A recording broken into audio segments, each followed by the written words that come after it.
Welcome to Quality Time with MoreSteam. I am your host, Dan Swartwout. We have a great show for you today because we are joined by MoreSteam's e-learning content manager, Michael Hathaway. Michael went to Notre Dame, and after college, he spent 7 years teaching at charter schools in Houston and Columbus. Now, Michael uses his experience as a professional educator to oversee the e-learning here at MoreSteam. Those of you who listen to the show regularly know that I am a big fan of classic television. So this is an opportunity for me to reference one of my all-time favorite shows, Welcome Back, Kotter. Although this is somewhat the reverse of that. You had someone who did not join the family business and instead went to teach, and then after teaching, joined the family business here at MoreSteam. That's why I have titled this episode, Welcome Back, Michael. Maybe it's not the reverse. Maybe it has absolutely nothing at all to do with Welcome Back, Kotter, but I had a Welcome Back, Kotter poster on my wall as a small child. So I'm just making an excuse to title this episode, Welcome Back, Michael. And now my conversation with Michael Hathaway. Today, we are lucky enough to be joined by MoreSteam's e-learning content manager, Michael Hathaway. Michael, welcome to the show. Thanks, Dan. It is an honor. It is an honor to have you here on the show. From time to time, we have as guests on the show some of the fascinating people here at MoreSteam to learn a little bit more about their backgrounds and what they do. And I'm especially interested to learn more about you, Michael, because I think you have a very fascinating background that definitely shapes and contributes to your role here as the e-learning content manager. Of course, you are in the family business, but you didn't directly get into the family business, did you? I didn't. I took a long detour in education, which was wonderful. Yeah, so I taught 6th and 7th grade at 2 charter schools, one in Houston, Texas, and one here in Columbus. They were called Yes Prep and KIPP. So if anyone's read the book Outliers by Malcolm Gladwell, there's a chapter in that book about teachers who never sit down. So that's the type of school I taught at here. That chapter is about KIPP. So I taught at KIPP Columbus. After 4 years at KIPP, you did decide to join the family business. What brought about that transition? I loved teaching. I loved building relationships with kids. I love the subject of teaching and learning. It's just, I'm kind of a nerd about it. I always sort of liked lesson planning, but I'm fundamentally a little bit of an introvert. And so when I asked myself, hey, do I want to be in front of a group of people all day, every day for the rest of my life?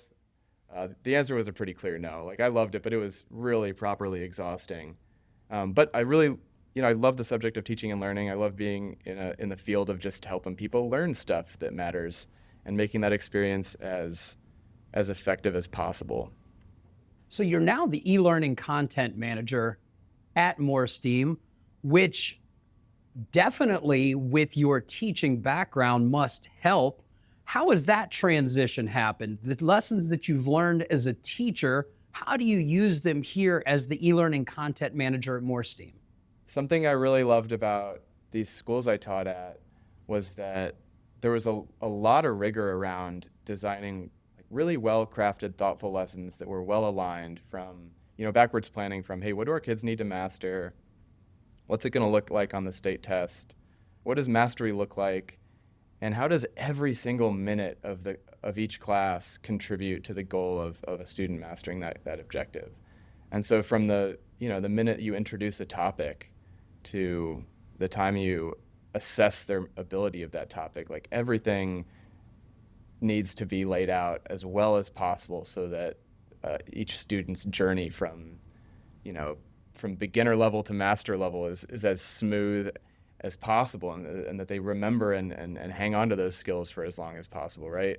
So, and that was always a piece of teaching that I really, really loved, and I bring that every day when we're crafting lessons and editing lessons, trying to be really, really thoughtful and intentional about, hey, what do we want people to be able to do, and what's the best path to them getting there, and also how can we make sure that once they have new skills and new knowledge, How can we make sure that they remember it for a long time? And how can we make sure that they can apply it to a variety of different situations, right? Because our customers are in all sorts of different industries and all sorts of, all different parts of the world.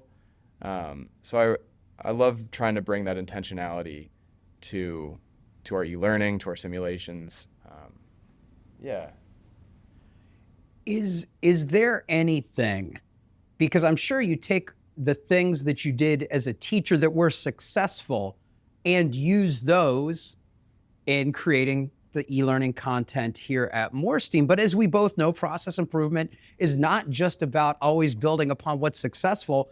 It's about also learning from what doesn't work. So are there some things that didn't work that for you as a teacher that guide you in shaping lessons and content here at MoreSteam? Oh, I tried that before. I know that doesn't work, so I'm not going to do that here. Anything like that? Yeah, for sure. I think the first thing that I think about is attention span, right? And so one thing that I had a really good teacher coaches, and one of the best thing I was coached on really early on was teacher-student talk ratio. And the ideal is that you're getting your students to do as much of the heavy lifting and as much of the discussion and the work as possible, and you as a teacher are actually talking as little as possible. And my coach would, record a class, and we would go through the recording and literally measure what percentage of it was me talking and what percentage of it was students talking.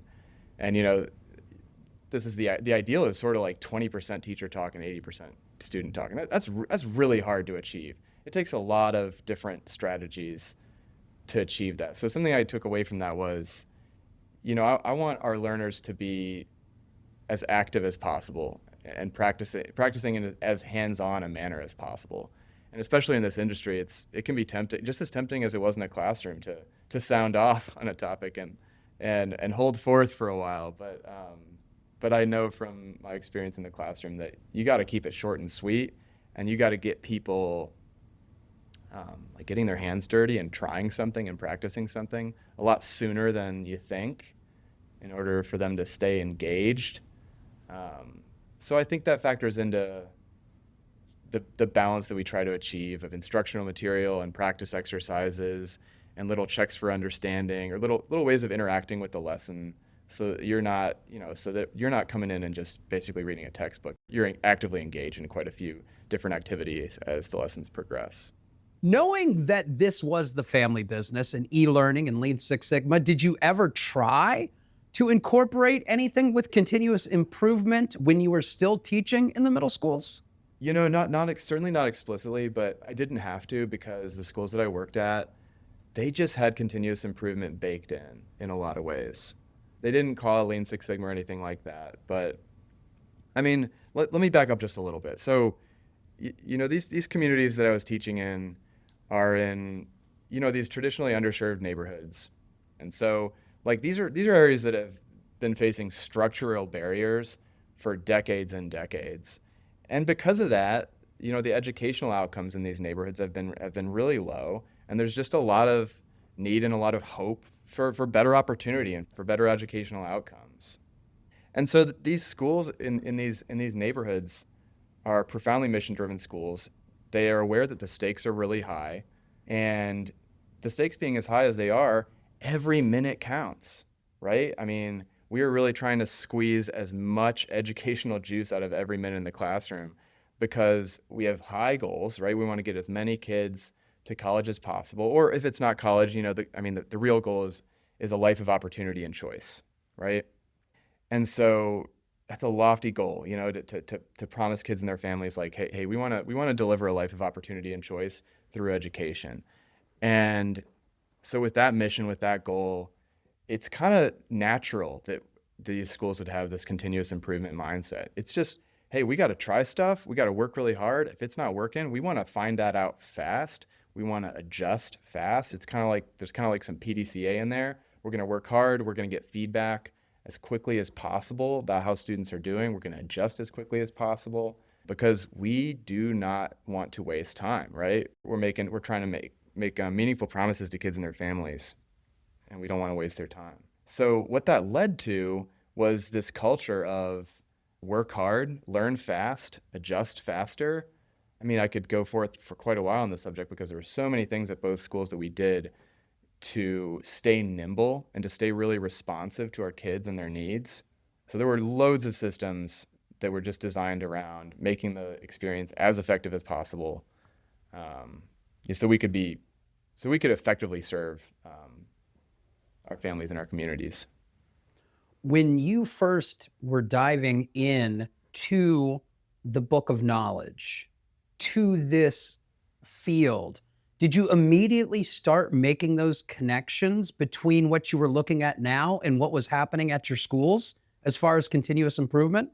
Yeah, for sure. And I also grew up alongside it, right? So the align was certainly there. But I think what I bring to the body of knowledge is just like a really rich experience of how sensible a lot of it is, right? Like I really feel the why behind a lot of the ideas, right? So, for example, in these communities that I taught in any community that anyone teaches in, before you presume to teach anyone, it's of course so valuable to have some intimate awareness of who you're teaching and where they come from and who are their families, and just to learn about the community that you're teaching in, right? So like one thing we did at both of these schools was we did home visits, right? And so before each year starts, part of our professional development time period and at the end of summer was for any of the kids who were coming to the school for the first time, we divvy them up and every teacher goes out and does home visits and meets with their family and learns about them and their educational experience and what are their goals, and, do you already know what college you want to go to and all sorts of things. And we'd bring a contract, some sort of agreement, saying, hey, here's what we're doing at this school. We want to make sure everyone's on board. You'd sign the contract. And that got all the teachers like into the community, meeting families, building those connections. And then throughout the year at both schools, part of our professional development was just continued education about the areas we were in and some of the structural barriers that folks were historically up against and how we could be agents of change beyond the classroom. So just this whole concept of show respect, talk to people, right? Before presuming to teach or to change or to do any of that, that all feels very correct and sensible to me. We have had Alan Goodman on the show before, and of course, Alan has the camps where they do indeed teach continuous improvement, Lean Six Sigma to young people. Have you ever talked to Alan about that, and what were those conversations like? Yeah, he's awesome. I think anyone who manages to take a topic that is traditionally seen as niche or, in this case, maybe a little rigorous or a little challenging or a little nerdy and just bringing it alive for kids. And from his stories with his kids, it sounds like he really brings it alive. He finds ways to apply Lean Six Sigma concepts to like the everyday lives of his kids and to make it relevant, right?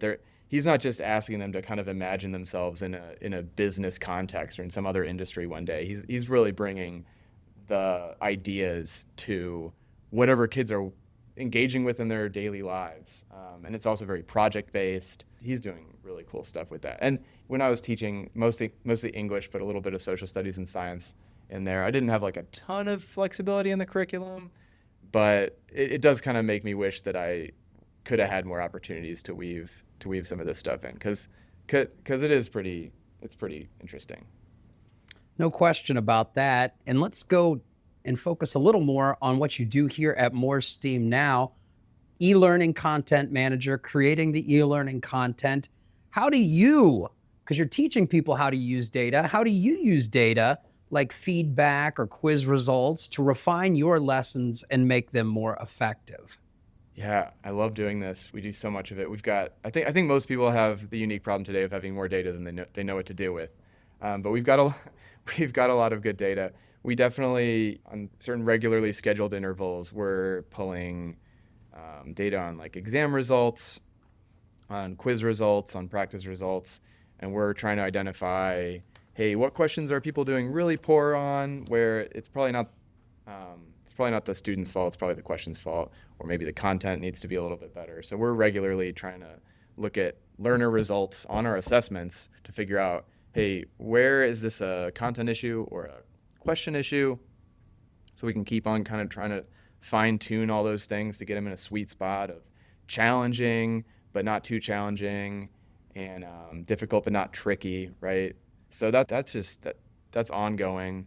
We have a few different mechanisms for getting learner feedback on lessons. We ask to get a little widget on every lesson with like a little thumbs up and a little thumbs down and a little spot for comments. And we knew that most people would ignore that, and most people would just go about their business learning. But our hypothesis was that any learner going through our training who just had a really frustrating experience, that when learners are really frustrated or have a bad experience, that maybe those people will speak up.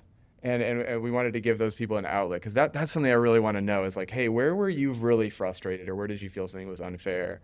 We're regularly we were looking at that stuff this morning, just coming through and seeing what people's comments are.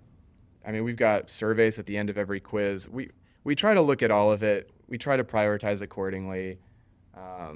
It's hard because we want to make everything as awesome as possible, as fast as possible, but we have to make decisions about what gets the most attention. The body of knowledge that we're dealing with, this information does not stay static. The information evolves, the body of knowledge evolves, therefore the lessons in the e-learning have to evolve. How do you manage that? And how do you look at that evolution and continue to incorporate that into the e-learning content? That's a great question. And I think something like a bit of a North Star for us is that we want the training to just be as relevant as possible. We're not trying to teach any esoteric, fancy sounding, but ultimately too difficult or not that useful or too niche concepts, right? We want as much of it to be as useful as possible in as many situations as possible. And you're right, like the field itself changes. From what I gather, just the role of process improvement professionals and all the different things that they're called in all sorts of different organizations and industries has changed quite a bit over time.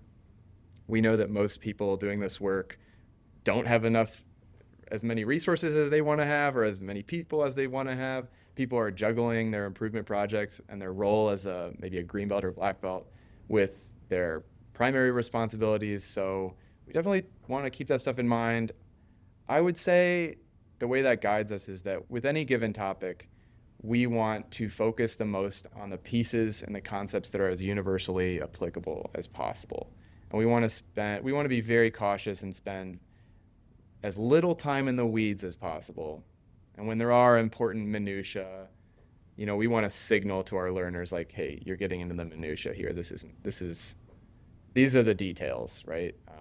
So we want to do a really good job of signaling, hey, what are the really useful, practical, often universally applicable pieces of this lesson or this idea?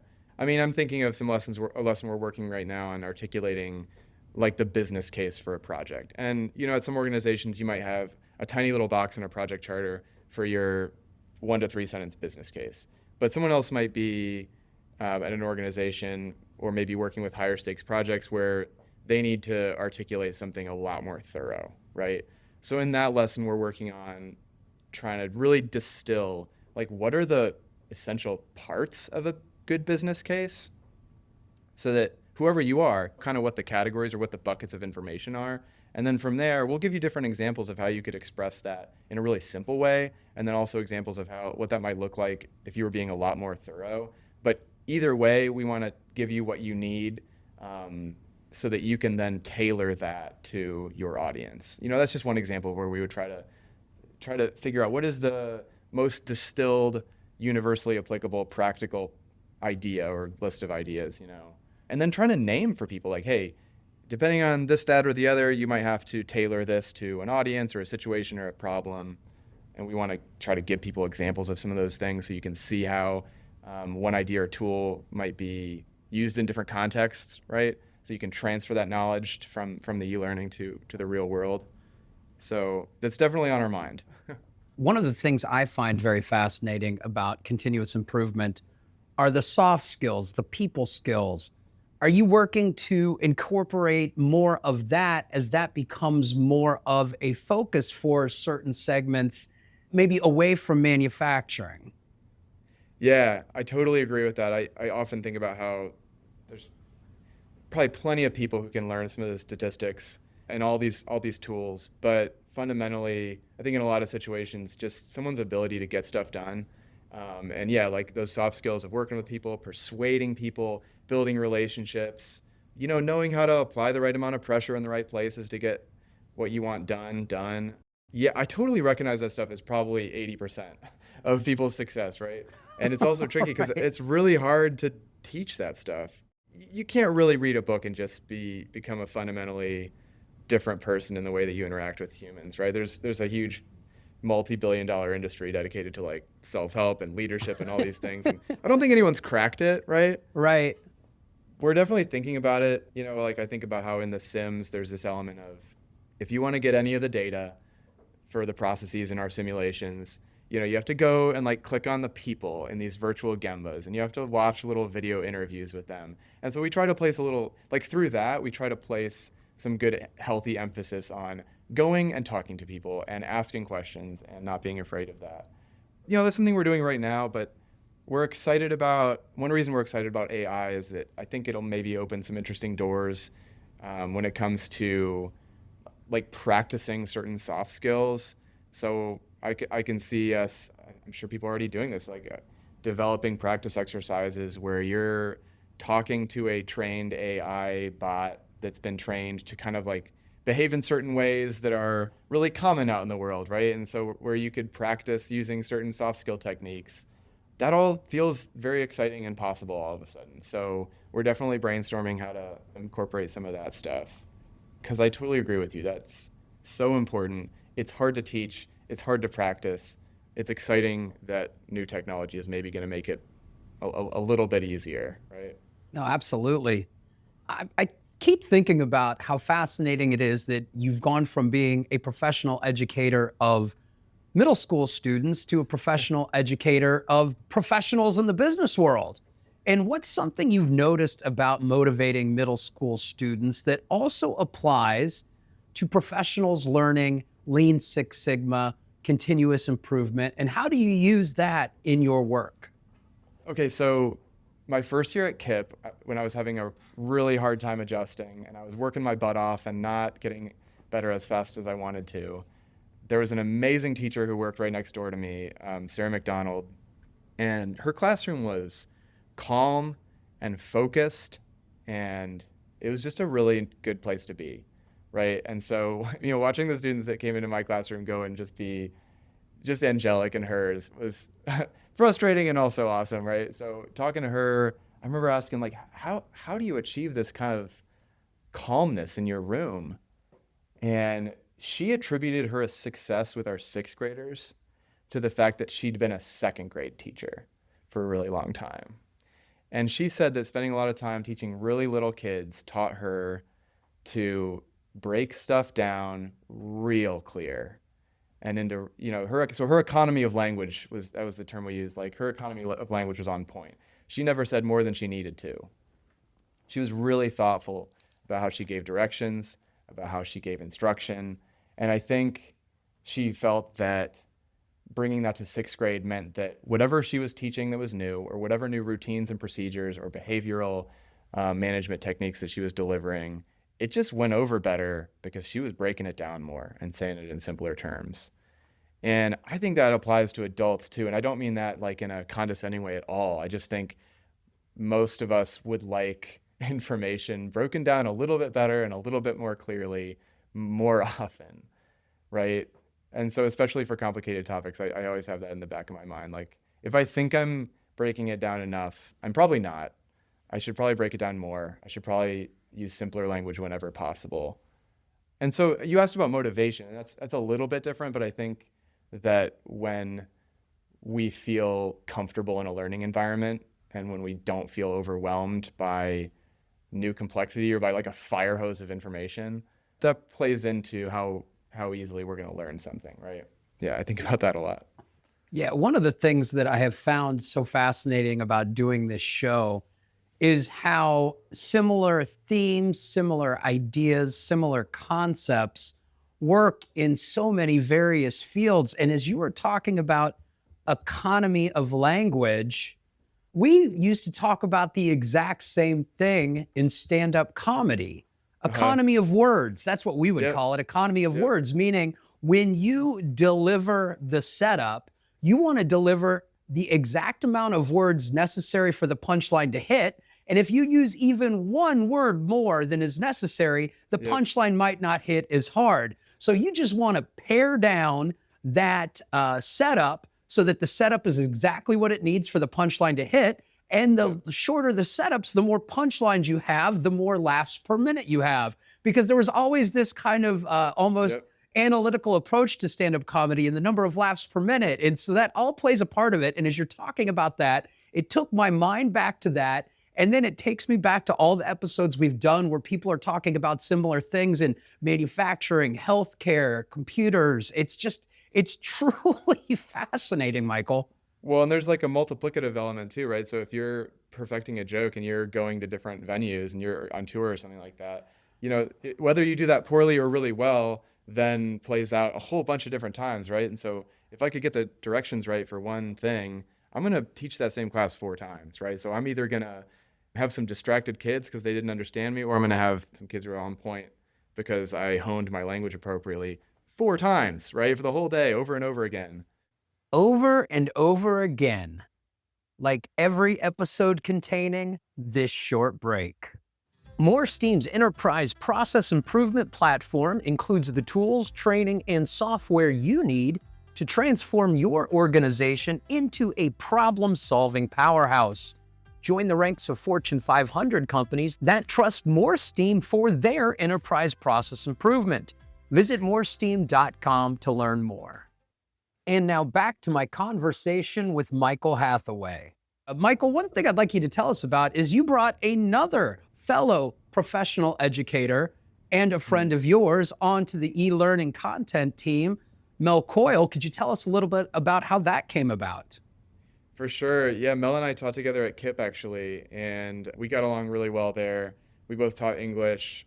We're pretty like-minded, and she was such a good teacher.